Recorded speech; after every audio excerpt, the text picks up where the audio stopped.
The war in Syria killed at least 76,000 people last year. That is according to the Syrian Observatory for Human Rights. It's based here in London.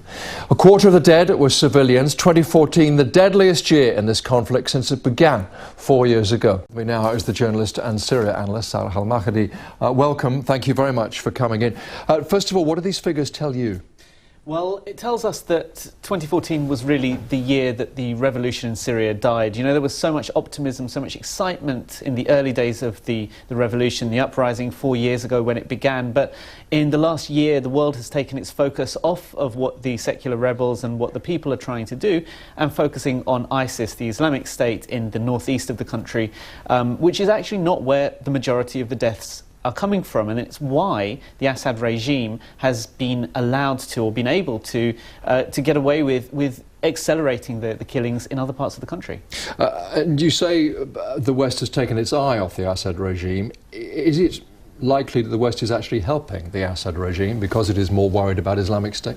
Well, that's what a lot of the secular rebels are saying. They're saying that the Islamic State itself is helping the Assad regime because it's spending its time battling the secular rebels, battling the rebels who were supposed to have been supported by the West, and therefore, in effect, the West is supporting that, supporting the Assad regime in allowing it to accelerate its campaign of death in the north of the country. We've all seen the footage of barrel bombs being dropped, clearly by the Syrian authorities.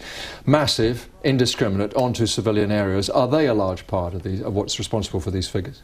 They are, and because they are so indiscriminate, because they don't target the deaths, because they are dropped over largely civilian areas in the battle for Aleppo, they do kill large numbers of civilians, and that's why we're seeing such a large civilian death toll and child death toll in the figures that were released in the last 24 hours. So yes, the barrel bomb killings are a large part of that, and I think what's gone wrong for the secular rebels is that they haven't had the media savvy campaign that ISIS have had. So whereas ISIS are so brilliantly eloquent in releasing their videos and attracting the world's attention, the secular rebels haven't managed to do that, and that has enabled the Assad regime to do things like drop barrel bombs, which are an incredibly primitive form of weaponry which just kill indiscriminately.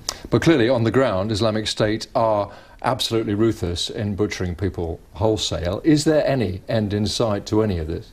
I don't think there is, and you know, the ruthlessness of the images that we've seen is what's focused the world on the Islamic State. But in terms of the sheer numbers, it's the Assad regime that has continued to kill far, far more people than Islamic State. I don't think there is an end in sight because the secular opposition to Bashar al-Assad is so fractured and divided.